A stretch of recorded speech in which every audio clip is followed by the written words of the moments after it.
Well, hello, Rachel. How are you? Hi, Carrie. It's so good to meet you and to see you today. I am so excited about this conversation. You and I put out into the world on social media a request for ask me anything questions about homeschooling the high school years. And it's amazing how many people have questions and concerns and fears about homeschooling the high school years. So much so that you wrote a new book, which we're going to talk about a little bit later, but I know a lot of your answers are going to come from your experience and from your new book. But before we get into it, for the moms who may not know who you are, can you just tell us a little bit about yourself, your family, and your homeschooling? Yeah, so my name's Rachael Kovac. I have six kids, two who are adults, both in college, and then four at home that I'm still homeschooling. My youngest just turned 8 years old. And so we've been homeschooling for a really long time now. It's been amazing. It's such an incredible journey. I know, and I was going to say this at the end, but I'm just going to say it now. I really do believe, because I was one of those people that when people would ask family, friends, strangers in the grocery store, right? And they would ask me, this homeschooling thing, it's cute and all right now when they're young, but please tell me you're not going to do this for high school, right? And I remember being that mom who would say, no, I'm not. Absolutely not, because I'm not smart enough. I'm not creative enough. I'm not patient enough. I just didn't think I could do it. But of course, my kids and God had other plans. But I am so, so, so glad that we did because I truly feel like God saved the best of homeschooling for last. And I really do feel like those high school years were like the chef's kiss, the whipped cream on top of the sundae. They were just the best, right? 100%. And it's so funny because you just said so many things, and I'm nodding in agreement. Like, for example, I call myself the most reluctant homeschooler, to steal a phrase from C.S. Lewis, calling himself the most reluctant convert. I Hmm. never thought I actually would homeschool. I was always interested in education, but from the beginning, I did have some fear. And we started with my son being in a traditional school environment. And so then we made the switch, and I was afraid, even thinking about teaching reading. I thought, am I Hmm. qualified? Will I be able to do this? And I also write in the book about warnings that I would get about, well, enjoy them now while they're young, because the teenage years are something to dread. You think they're cute now, but they're not so cute when they're teenagers, which I know that those warnings are spoken out of pain, and some people do encounter a lot of hurt. But I don't think we can universally project that on all teenagers. And I was a doula and lactation counselor. I loved the baby years. But I have loved the teenage years. They've just been amazing. Completely agree. And now I love having adult children. They were just Me home for too. Easter, and it was so wonderful to be together. Me too. I'm glad you brought that up about, the warnings about, oh, just wait until, they're teenagers. Because it reminds me, I did an episode with Greta Estridge about two Mhm. years ago, because like you, she and I are very passionate about, she calls it changing the narrative Mm. of, the high school years and raising and parenting teenagers. And that whole episode was all about, no, you don't have to believe that lie that once teenage years kick in, they become these rebellious, awful human beings, or they don't even resemble human beings at that time, right? Mhm.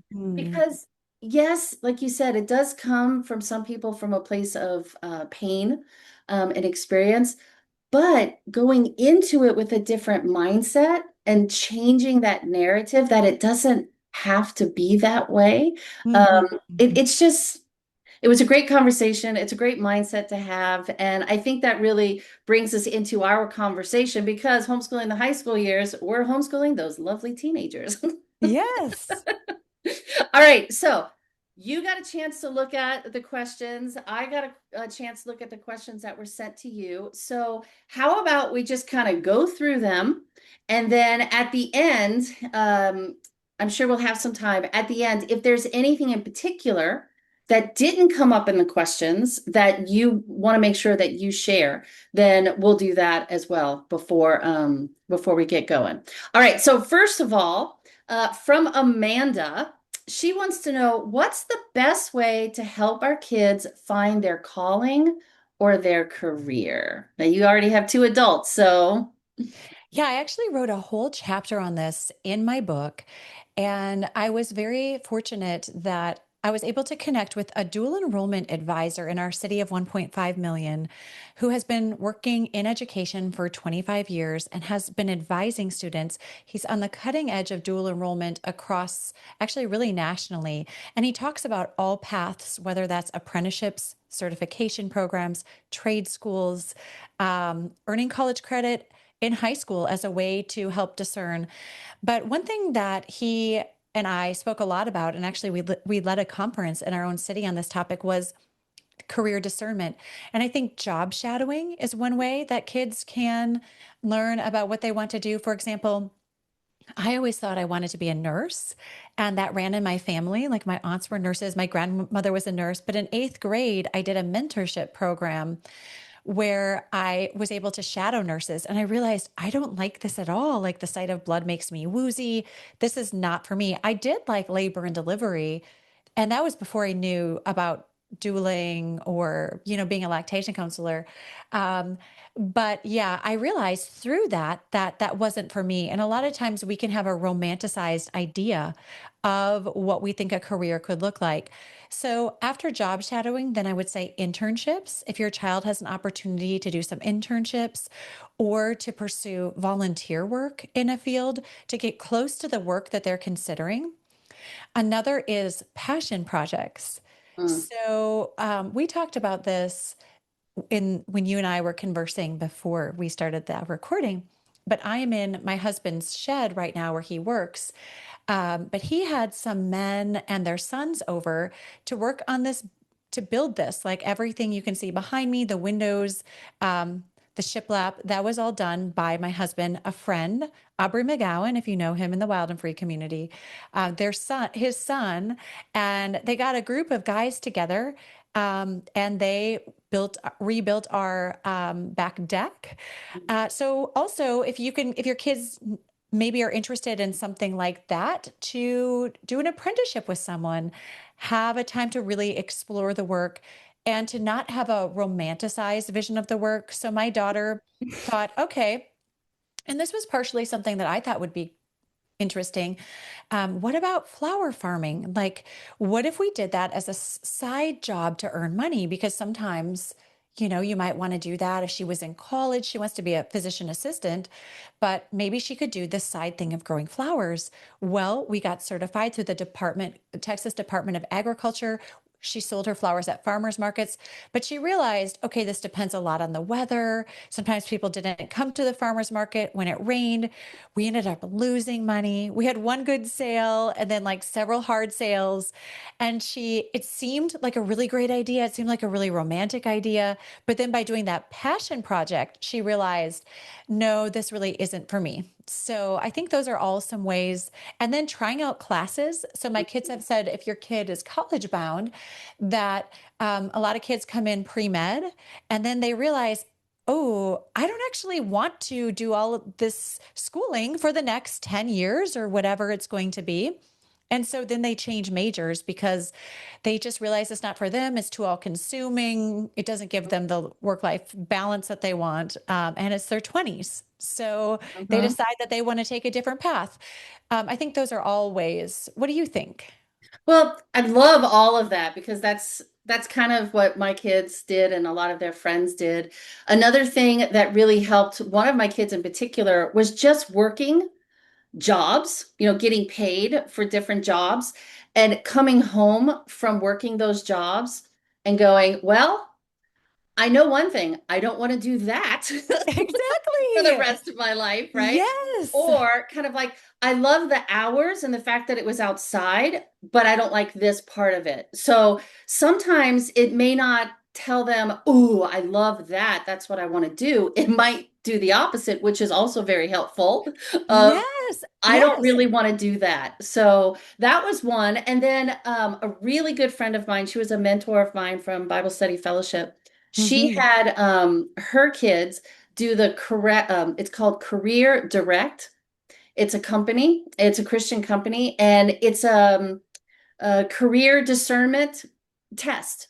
And so you Hmm. just answer a bunch of questions, and then it comes back with this beautiful outline of what your strengths are, what your weaknesses are, your learning style, what would be the like the top five careers and professions that go along with your strengths and what probably not to do based on some of your weaknesses and things like that. So Hmm. my son in particular found that one.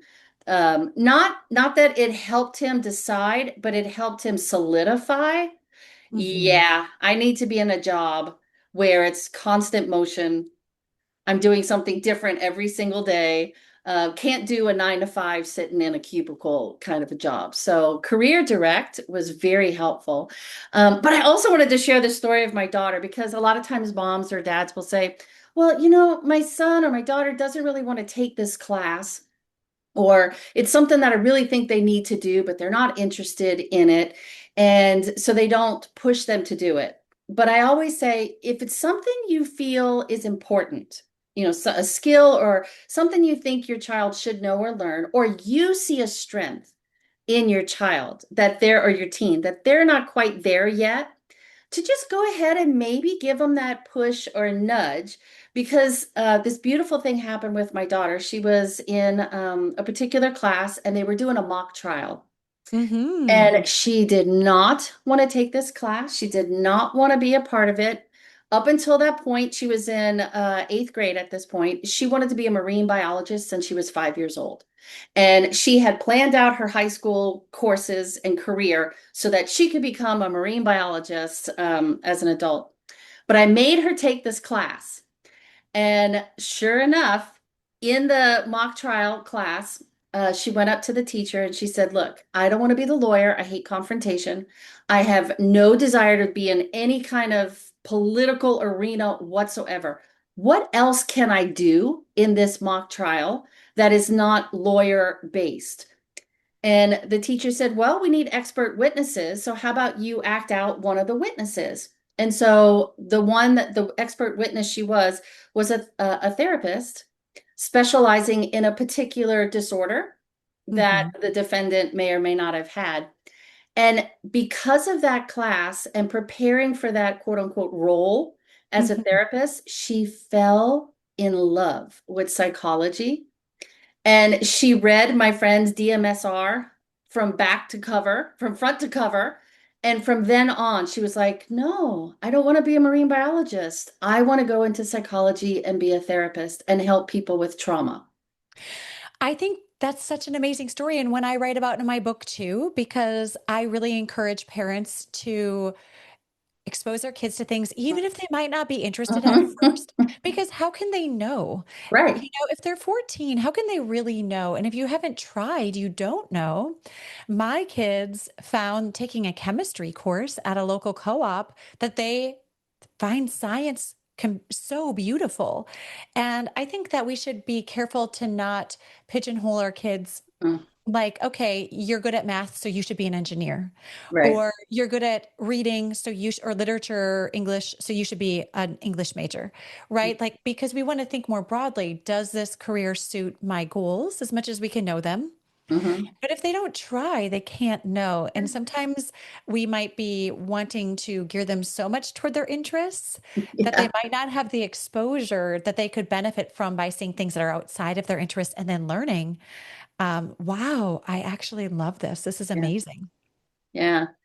Okay, so hopefully, Amanda, that answers your question. Let's move on to Danielle. Okay, now we're going to get into some of the more very specific kinds of academic questions. So Danielle sent the question in, how can you share or can you share your best tips or resources to make sure that her high schooler has good writing skills? What do you think, Rachel? Well, I would say both of my kids are in STEM careers. So I wouldn't necessarily, but okay. So I wouldn't say I'm the number one expert on how to make sure your child has good writing skills, but I will say this. I think my children can both write very well. And I asked them this question Mhm. because they're doing great in college with writing. But they said, read a lot. Make sure that you've read a lot of good literature. They did co-op classes to help them learn how to write well. I didn't want to be in that role in my homeschool of correcting essays and telling them, I don't like this, or I like to come beside them when they have an assignment at the co-op and then have that teacher be ultimately giving them the grade. That Mhm. just felt better for me. But also, my daughter did the AP courses, AP English Literature and Composition, AP English Language and Composition. She got almost a perfect score. She ended up tutoring underprivileged kids in those areas. And she felt like that really did prepare her very well. You can choose the curriculum. So she used a very beautiful curriculum, and she's a great writer. So, but neither of my kids are pursuing careers in the humanities or anything like that. So, Okay, so I know some of the moms are thinking, wait, AP, we homeschool. How did your daughter have the opportunity to prepare or take an AP class? yeah, this is something that I didn't know about with my son, which was one of the reasons I wrote my book because there was so much that I didn't know. So, homeschoolers can take APs even without taking a class. You Hmm. can self study and go take the AP and earn the credit. You can also buy a curriculum. Sometimes they're quite pricey, but you can still do that. Also, if you do a curriculum and your child doesn't do well on them, because the pass rate varies from anywhere from 60 to 80%, but if they don't pass, you can still count the class on the transcript, but Hmm. just not submit the score, which high school students do all the time. Hmm. So there are a lot of options with AP. And then the AP classes tend to look good on a scholar or on a transcript. They can help students earn scholarships and things like that because they are more rigorous. They are known for being difficult, which is why the pass rate is a bit low. It's not like I'm taking a dual enrollment course where most of the time the kids are going to pass. Right. So it depends on the student. For some students, if they're wanting to earn college credit, AP can be a great tool. For others, not as much. What would you say? Yeah, it's amazing how many moms, when I tell them, they don't have to take an AP class to take the AP test, and they go, huh, what? So, I mean, that's a thing that a lot of homeschooling moms don't know. But I also tell moms that if, they can't, because there are some states and school districts within certain states that don't allow homeschoolers to take the AP exam with their school district. So you have to like call particular schools and say, we live in your school district. My kid is a homeschooler. Can he come and take the AP chemistry or the AP English the day that your kids are? And for the most part, they'll say yes, because really all they want is the money, the fee for the actual test. But there are some that will say no. And so the CLEP test, are a nice alternative to that because they can also get college credit for it. And so it's got the same advantages as an AP test, scoring a 5 on an AP. So the CLEP kind of does the same thing there. But yeah, I think for me, my main thing, like you said, is read, read, read. The more you read, the better the writer and communicator you're going to be. And so if they're not prepping in that way, in that rigorous way with AP, I always say just make sure that you give them lots and lots of opportunities to write and meaningful, functional types of writing. Because it's so funny, this 5 point essay, 5 point paragraph essay is this huge thing that, oh, they have to write and know how to write these in high school before they get to college. And really, the only time in life you ever write a 5 point paragraph essay is for college. Yeah. I mean, there's really no career out there where that is a requirement, right? So, Mm. just kind of chill out a little bit, moms, if your kids don't become or don't have an opportunity every single week to write a 5 point paragraph essay. So, I yeah. would Mhm. I would also say in terms of the so the AP the folks who create the AP exam, they specifically say that homeschoolers are supposed to be able to access that exam. And so if a school district says no, I feel like that would be in breach of the AP policies because they want kids in school districts that don't offer AP tests and homeschoolers to have access to these exams. That is like stated clearly on their website. So maybe there is a school district that doesn't understand that I don't know that that's optional for a school district to say no. From my research, a school district is supposed to say yes based on what's published on the AP website. So I might push back on that a little bit if a school district said no. Yeah.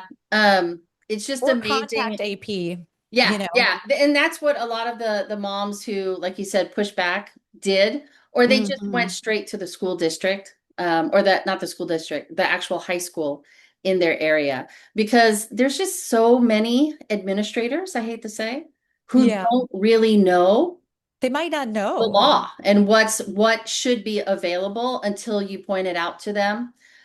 So yeah, so thanks for pointing that out for the mom. So AP, CLEP, read a lot, write a lot, just help them become really good communicators, whatever that might look like. All right, so Danielle, I hope that answered your question. We have another one from an Instagram follower. She said, "Do you have any suggestions for math and science curricula?" And since your kids are in STEM, go for it, Rachel. What would you suggest? Okay. So for math, my kids really liked Think Well. It's an online curriculum that used to be used for through Johns Hopkins and Duke. So it was really well regarded, and they felt like they were set up so well for college math. But I do have a child who has some struggles with dyscalculia. Mm, And so for her, it's more abstract. That's really not the best curriculum for her. So I think it just depends on the child. She needs something with more repetition, and so she needed something that moves slower, and that's okay. So I think also knowing one child might need one curriculum, one child might need another curriculum. For myself, we didn't do a lot of formal science curriculum, even though we always enjoyed the natural world and we did ant farms and like gardening and things like that when the kids were young. And then starting around eighth grade, my kids first started at a co-op where they were set up to do labs and things like that. And then my son did that all the way through high school. My daughter wanted to earn some dual enrollment. My son wished he had. We just didn't know enough about it. And so she was able to take some of those classes at a university where mm, earned, excuse me, high school and college credit through dual enrollment, got access to the labs. It was a really great experience for her. And, college is so different than high school. It didn't mean she was away from 8 to 3 every day. We still had our mhm. morning Right. time. We still had this like very lovely and robust time together. And then she would go away to a class a couple times a week and come back. And she ended up going into college with 35 credits of dual enrollment, which Mhm. has helped her a lot. And she felt like it was a very formative experience. So, I totally concur with the dual enrollment. And actually, Amanda has a bunch of questions about that. So let's really dig into that in just a minute. I did want to share a couple of things for maybe the moms or the kids out there who aren't going into a science or math career, or they're not mathematically gifted or science minded. Maybe doing a college chemistry class or a college biology class may not meet their goals, may not be at their pace, right? So I did want to share a couple of things because both of my kids, well, my son is now in the science field, but when he was in high school, he had no desire. So we didn't take a very rigorous, I guess, approach to math and science. So for the moms out there who have kids who maybe that's not the fields that they want to go into, we really loved, there's a series called the 101 DVD series. And so he's got chemistry 101, physics 101, physical science 101. And it's developed and written by a homeschool dad who was a college professor. I think his original thing was chemistry. But he wrote it in such a way, and it's on DVD, so he does the lessons and the experiments and things like that. He gives you the basics of each of those. So the basics of biology, the basics of chemistry. So the things that every high schooler should probably know in those areas, but he doesn't go in so much detail that maybe a student who wants to go into engineering or medicine or something like that should really do. So those are really awesome, and they're all of his labs use materials that you can easily get either at the grocery or easily online. And so those are called the 101 DVD series.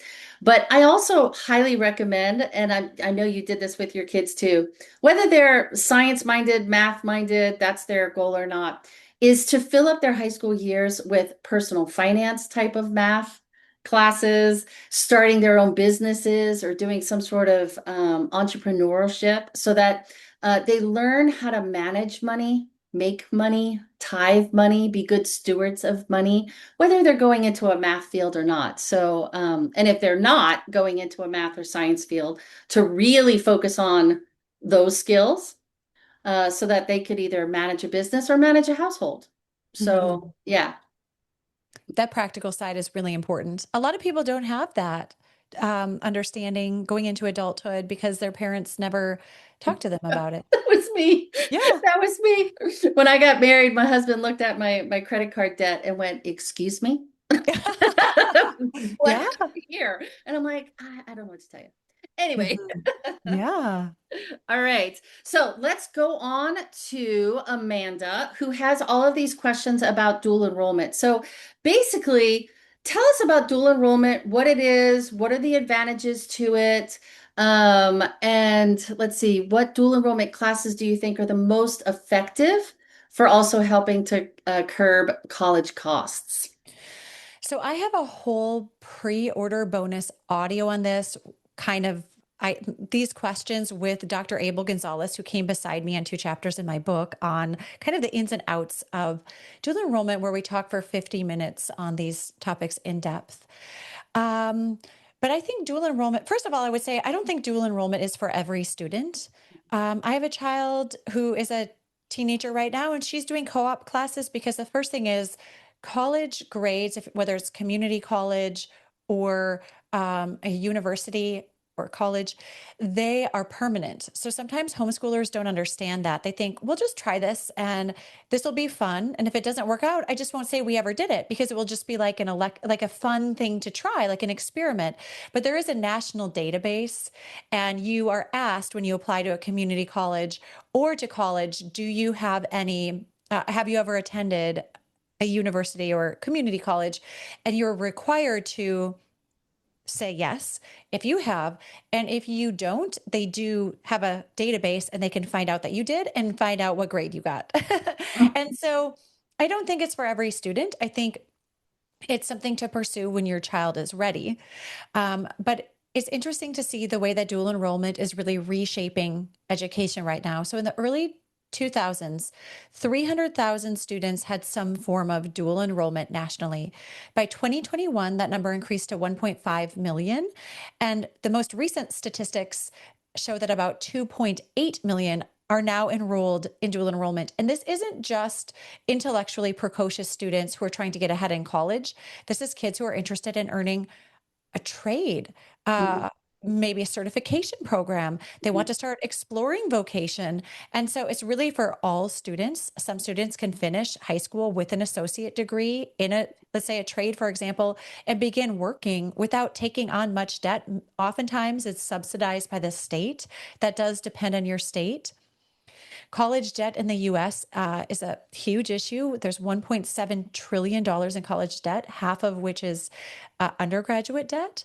And the average student takes, so 44% of students graduate in 4 years or less, but that means 56% don't. And Mhm. especially in fields like STEM, the way that the classes stack, taking 5 years is common. So my son went into college without dual enrollment because we didn't know any better.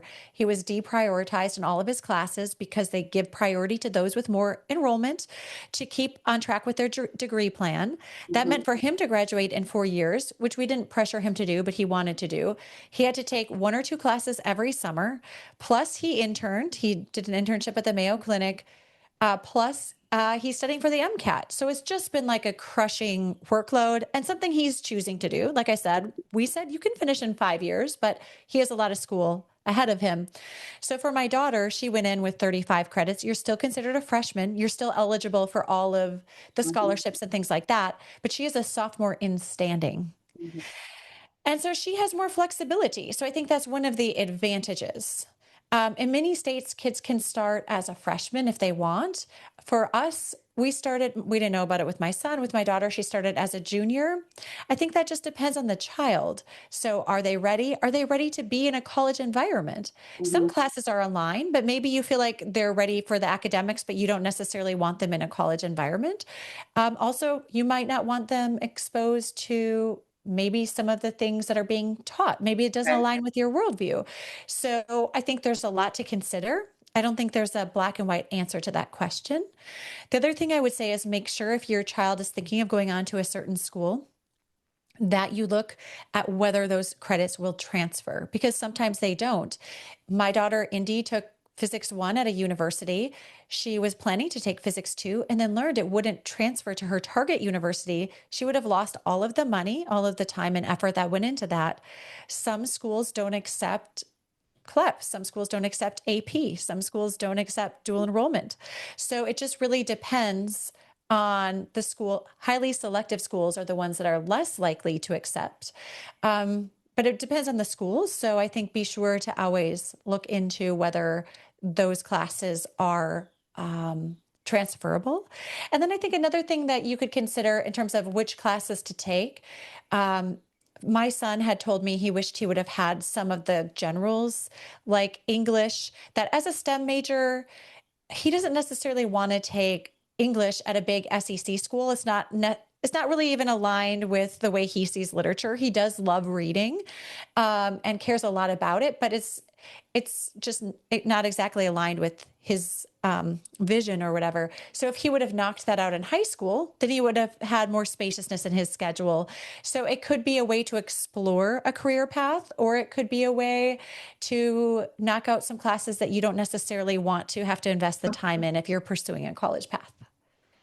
Yes, very similar to our experiences over here. Yeah, it's really fun to see all the different ways that kids can use the dual enrollment. One of my son's friends actually graduated high school with four different AA and AS degrees Wow. because he just pretty much that's all he did when he was in high school. He took community college classes. And like your daughter, my daughter, when she went off to university, even though she was classified as a freshman. She was actually a junior in standing because she Hmm. had gotten all of her general eds out of the way, which helps with the prerequisites, like you were saying. So she could begin to take those upperclassmen classes as a freshman because of the things that she took. And my son just did the bare minimum because he was trying to get a few of the general eds out of the way that he definitely didn't want to do in away from home in college. So he did like those here while he was still at home, and he was a COVID high schooler. So Hmm. a lot of the stuff was online for him as well.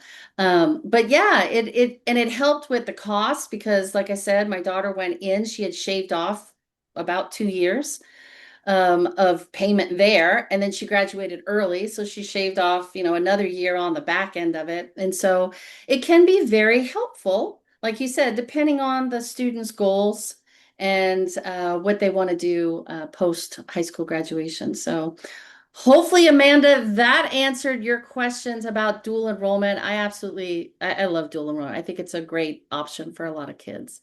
Okay, Hmm. so Nicole says, okay, here's another question, college question. Are both the SAT and ACT needed in order to get into college? And if so, when should they take them?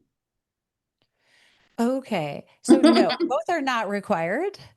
But I would recommend that students take both to see which one they prefer because some students do a lot. My son, for example, did a lot better on the ACT than the SAT. My daughter preferred the SAT. So I think One thing that was stressful for myself with and my son is that we didn't know about a lot of these things. And so Mhm. we waited too long because when I was taking the ACT or SAT, it was just you take it, whatever happens. Okay, getting into college, it just wasn't as complicated as it can be now, depending on where your child wants to go. Um, so we just didn't know. I think if you take it your sophomore year to kind of get a feel for where you're at, that's a good time to assess. And then a lot of kids now take quite a few practice tests, Mhm. or they do practice a little bit every day through Khan Academy or through official practice test materials. And it doesn't have to be all consuming. I mean, we didn't do standardized tests before the SAT and ACT. And for one of my children, she's not going to do it at all because some places are test optional. Mhm. Testing is just not the best fit for her in that kind of way.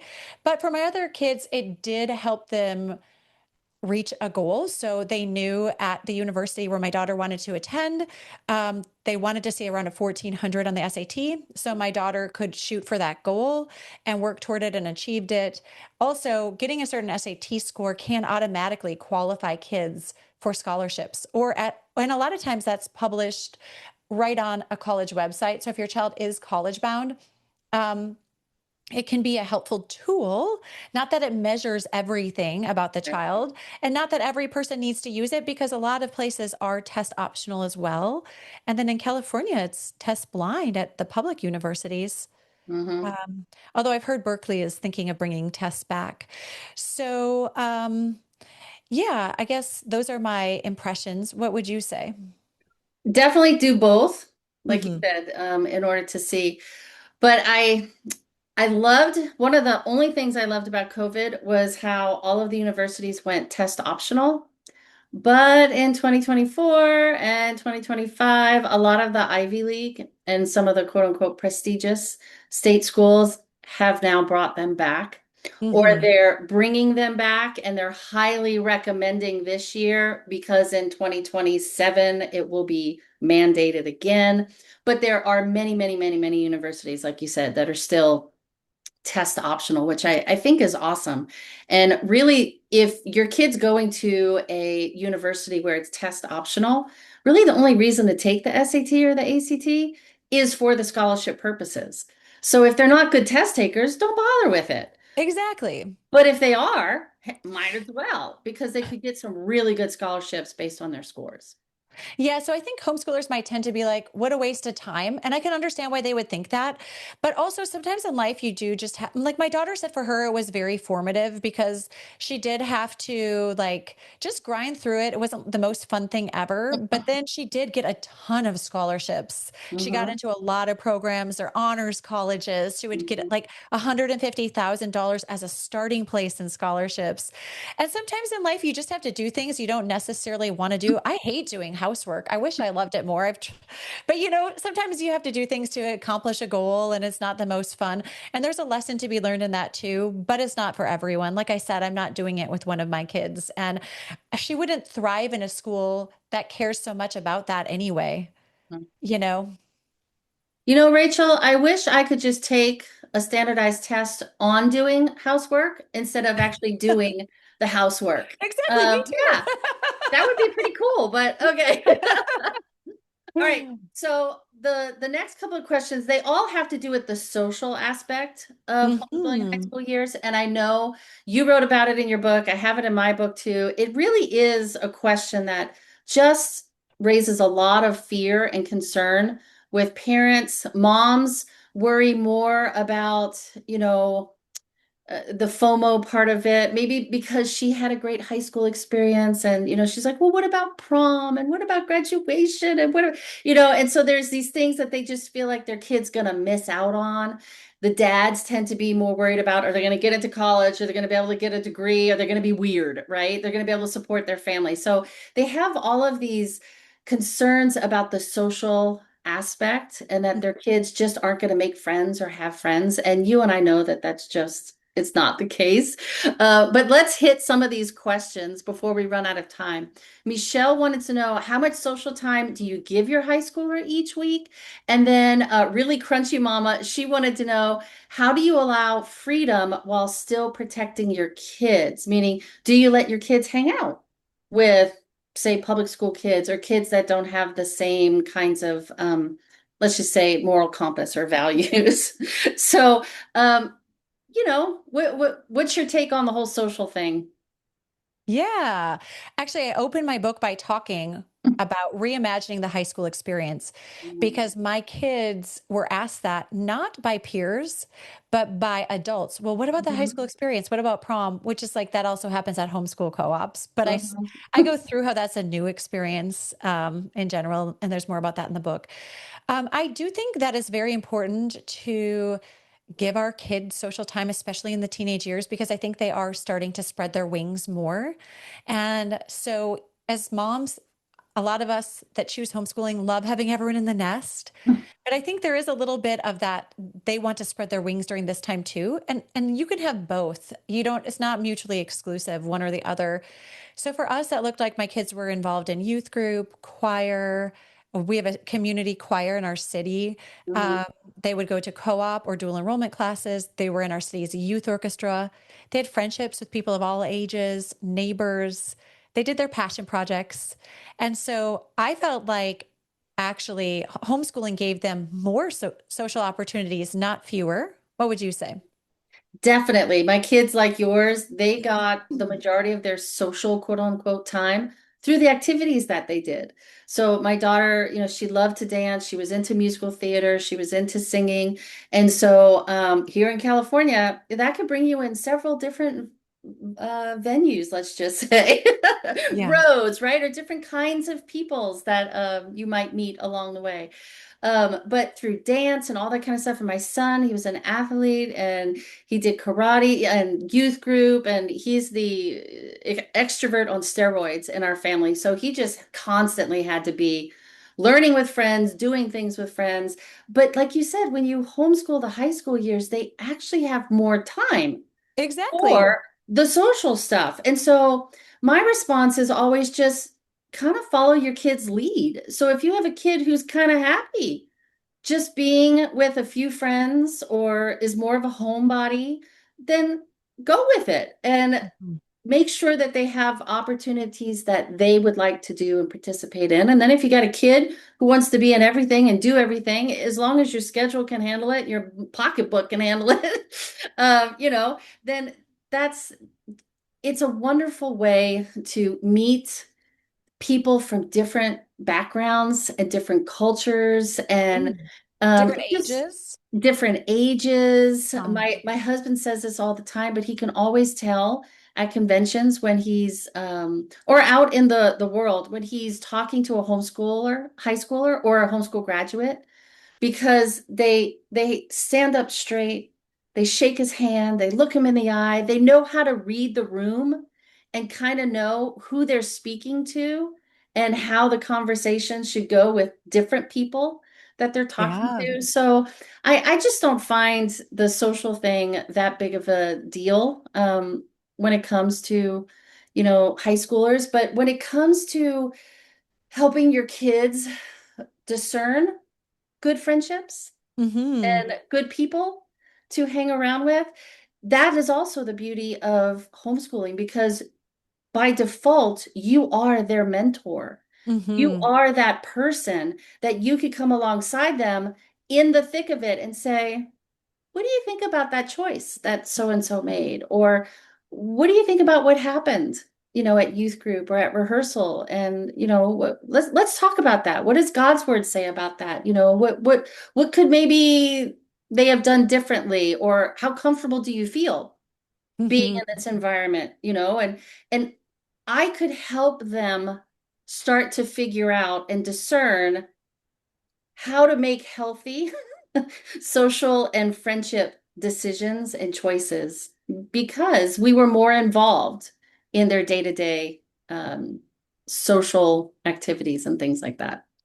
Yeah, and I felt like as homeschoolers, I guess I didn't answer the second part of the question. In some ways, our kids had a ton of freedom because Mhm. they could pursue the things they wanted to pursue. We also had the freedom to not be on a traditional schedule. My husband works remotely, so we could road trip and we stayed up late talking. They didn't have to go to bed at a certain time.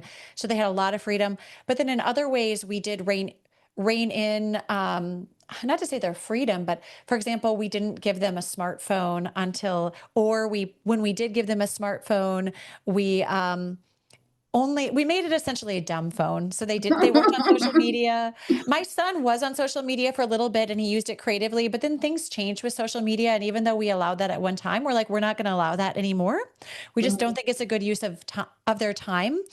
And so they didn't do a lot on phones. And I'm seeing more and more parents choosing that way. With my daughter, she has a phone and she can text friends, but we only have it open for a certain amount of time every day so that she still has time to pursue her activities and things like that. Also, my third child is just so loving and caring, and she can attract people who are hurting or in bad situations. And Mhm, that hasn't so much been public schoolers, but even homeschoolers struggle too. And there was mhm, a time where so many people were coming to her in these really dark situations, and it was really getting to her. And so we had to talk through, like, okay, having some boundaries mhm, around who mhm, you're, like supporting someone, but not necessarily being the one that is their anchor, because maybe they need more professional help. mhm. Maybe it's time to ask this person to, talk with a counselor or someone who is more equipped than she is as a teenager to carry the weight of some of these deep problems. And so I think those are some of the things that we've experienced having now. Well, I have four teenagers. So yeah, Lucky or you. had, Yes. have or had. Yeah. I mean, what do you think about the freedom aspect and public school kids and all of that? My both of my kids hung out with all sorts. Same with mine. Yeah. All sorts. My daughter's best friend in the entire world, and still her best friend. They see each other on a weekly basis, and they're 27. They've been friends since they were 5. Her best friend went to public school, and of Hmm. course, my daughter homeschooled. But because her mom and I valued their friendship so much, and the girls valued their friendship so much, we just made a point of making sure that they got to hang out with each other every week on a weekly basis. And then once they got to high school, they just did activities together, Hmm. after school. My son, because he was an athlete, he met a lot of different people from different areas, but his two best buds in the entire world were his homeschool friends. His two, Okay.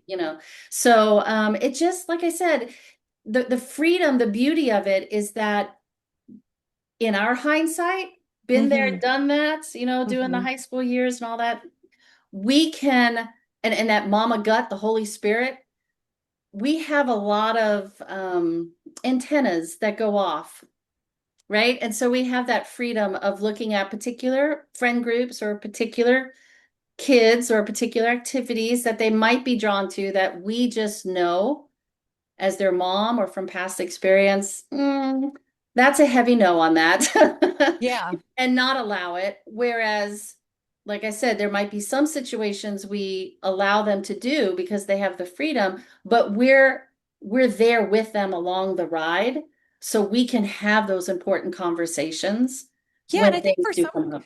oh, I'm sorry, I didn't mean to interrupt you.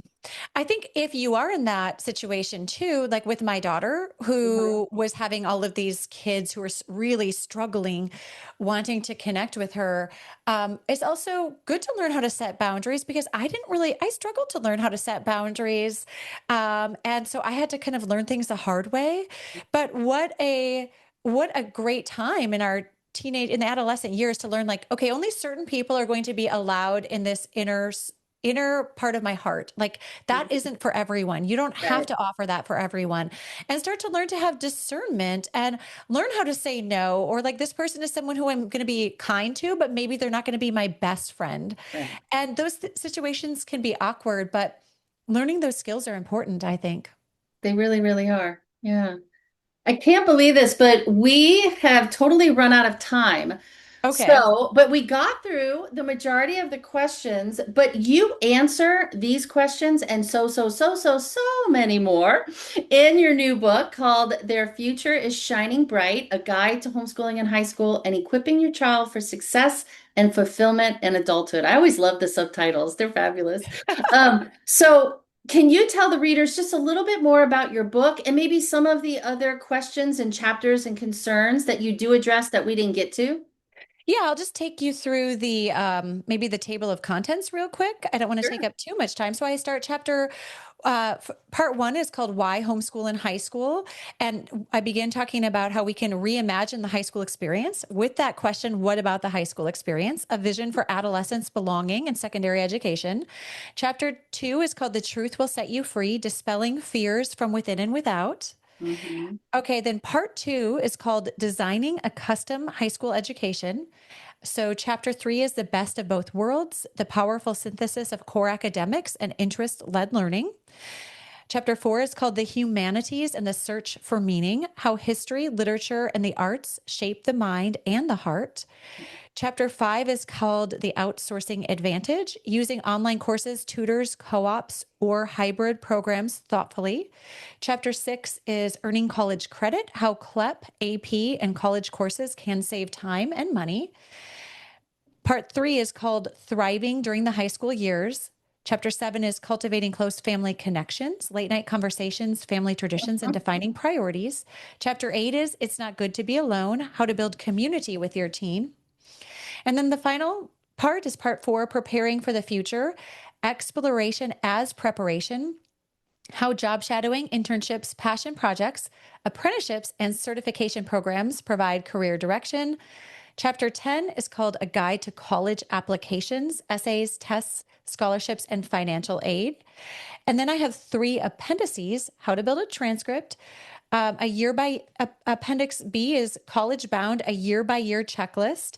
And then Appendix C is 265 career paths and certification ideas that don't require a 4-year college degree. Ooh, I love that last one. That's awesome. So, Yeah. mamas, obviously, you got to get your hands on Rachel's new book. This episode is going to drop the week that it's released. So, they're going to be hearing this when they still can pre-order. But for the moms who might listen to it the following week, it'll already be out. So, can you tell the moms both how they can pre-order it and then once the book comes out, where they can find it and how they can connect with you? Okay, yeah, you can just go to my website, www.rachelkovac.com. A lot of people think it ends in a K, but it's a C. And then you can click and access my pre-order bonuses, and you can pre-order from your favorite retailer, and that's all linked on the website as well. And where can they find you on Instagram? Oh, Rachel Stitched Together. I'm not on Instagram very often. I came back on to just share about the book, and I used to sew a lot for my kids. That's the name. That was back in the day of the whimsical Instagram titles or handles. But that's where I am on Instagram too, and I'm also in Substack. So, Yes. And you're a wild and free girl, so you've got that whimsical about you. I love it. oh, thank you. All right, so before you leave us, what do you wish? This was one of the questions, and I wanted to end with this one. What Okay. do you wish you knew about homeschooling high school that you didn't know beforehand? Well, I think I went in with a lot of confidence. So I didn't, and so then my son's senior year, I felt very overwhelmed and stressed out because I just didn't expect the college application process to be what it was, and like standardized tests and navigating all of that, dual enrollment. I got so much conflicting information from people who were homeschooling.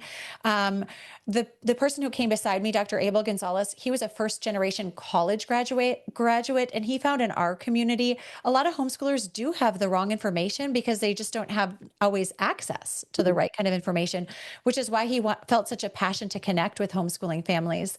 And so I wish that I would have known some of the things I learned my son's senior year early on, because it doesn't have to be stressful. Um, if you, it's such a beautiful time of homeschooling, and I'm so grateful that we homeschooled through the high school years. So it was so Yeah. worth it. What about Yeah. you? I pretty much said it in the beginning that I wish I would have known going in how beautiful and fun and enjoyable it was going to be to Hmm. homeschool the high school years. It was really the cherry on top of the whole experience, and just how much I was going to enjoy one, redeeming my own education. Me Um, too. because let's just say I was not the star student when I was in high school. So there was a lot of holes, let's just say. So the beauty of instead of being scared that, well, what do Hmm. I do about chemistry? And what do I do about, these different subjects that I was so afraid to teach them? coming alongside them to either learn with them or to Hmm. help them find mentors and people who could come into their lives and speak truth into them and teach them skills that I couldn't. Yes. But I just wish I would have not been so stressed about the whole thing. And I do believe that I enjoyed my son's high school experiences more than my daughter's because my daughter was the guinea pig, right? And Exactly. so Me I was too. like you, I was just like so stressed about, well, I don't want to close doors and I don't want to mess things up for her because I know she's college bound and she's got these huge goals and if she doesn't reach them, it's going to be all my fault and pish posh. So I just wish I knew that sooner so that maybe I could have enjoyed my daughter's experience as much as I enjoyed, my son's high school experiences because I went into that one knowing, oh, this is in God's hands. It's going to be fine. Well, and this is making me feel emotional because I feel so much the same way. And maybe this is why we've done the work that we're doing, because part of it is having access to the right information, don't you think? Yep, yep. And then understanding it doesn't have to be stressful. It can be this joyous and wonderful time. Yes, it could. And that is a fabulous way to end it. So, Oh, y'all, make sure you go get Rachel's new book. You're going to absolutely love it. And make sure you follow her just in case. There's some other things she's going to be adding in there about her book release. And she's at Rachel Stitched, right? Rachel together. Stitched Together. Yes, on Yeah. Instagram. And so, again, thank you, Rachel, for joining us today and answering all of the questions that we got. I appreciate it. Thanks so much for having me, Carrie.